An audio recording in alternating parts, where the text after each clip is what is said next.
پہلے تو آپ کو بھی مبارک، باقی دنیا کو بھی مبارک کہ it is actually a good step. اصلی سوال اب یہ ہے کہ یہ ہولڈ کرے گا یا نہیں.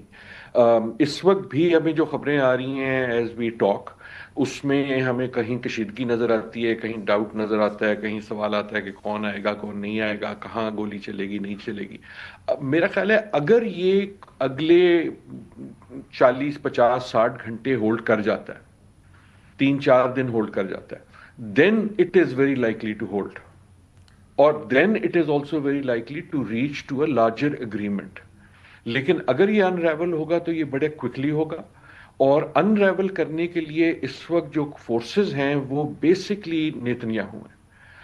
اگر کوئی فرق آیا ہے جب ہم بات کرتے تھے پہلے آپ میں، وہ یہ کہ ان اے وے ڈونلڈ ٹرمپ نے بھی اور ایران نے بھی پوری آمادگی دکھا دی ہے کہ they want this to hold.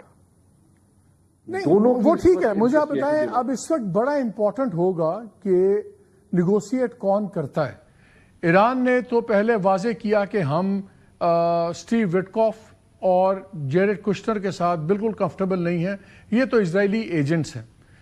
J D Venice کے اوپر ان کا کافی ترجیح تھی. جب آپ کو یاد ہے ٹرمپ وائٹ ہاؤس سے اسٹیٹمنٹ آئی کہ ٹرمپ جو ہے نیگوشیٹنگ ٹیم کسی کے کہنے پہ نہیں بناتا، وہ اپنی ٹیم خود بنا کے بھیجے گا.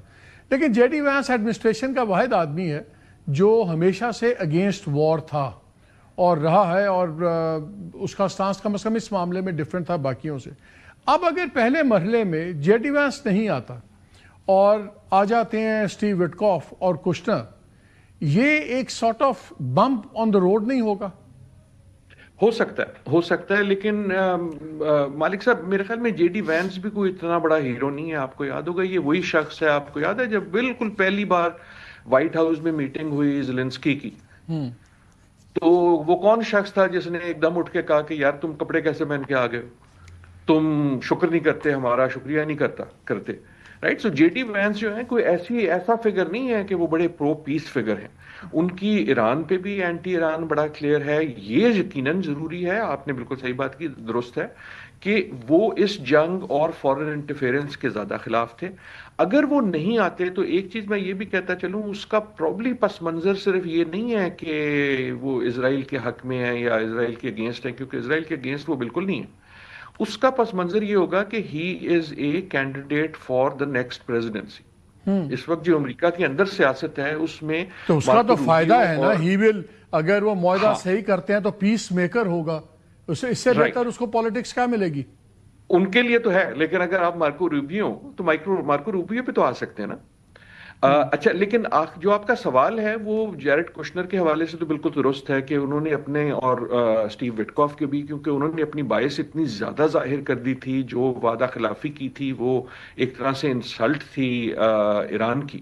لیکن میں یہ کہتا چلوں کہ جو بھی آئے گا وہ بیسک وہی جو ٹرمپ کہے گا. دیکھیں اب ٹرمپ یہ تو کلیئر کر دیا نا کہ امریکہ پالیسی نہیں بناتا، ٹرمپ بناتا ہے. ان کی آپ اگر ٹویٹ بھی پڑھیں وہ یہ کہتے ہیں لیکن نیگوشیٹرز بڑے آرام سے ڈی ریل بھی کر سکتے ہیں نا، غلط چیزوں پہ فوکس کر کے، تو وداؤٹ ایون شوئنگ اٹ. اگر انہوں نے اسرائیل کی گیم کھیلنی ہو تو آپ کو یاد نہیں ہے کہ لاسٹ ٹرمپ کا بیان کیا تھا کہ مجھے وٹکوف نے آ کے کہا کہ اس کی فیلنگ ہے کہ ایرانین سیریس نہیں ہے تو میں نے فیصلہ کر لیا. نہیں، یو آر ایگزیکٹلی رائٹ. بالکل اس وقت جو نیگوشیٹر ہے اس کی بہت اہمیت ہے، لیکن میں یہ کہہ رہا ہوں کہ اہمیت یہ نہ بھولیں کہ ٹرمپ کی کتنی ہے.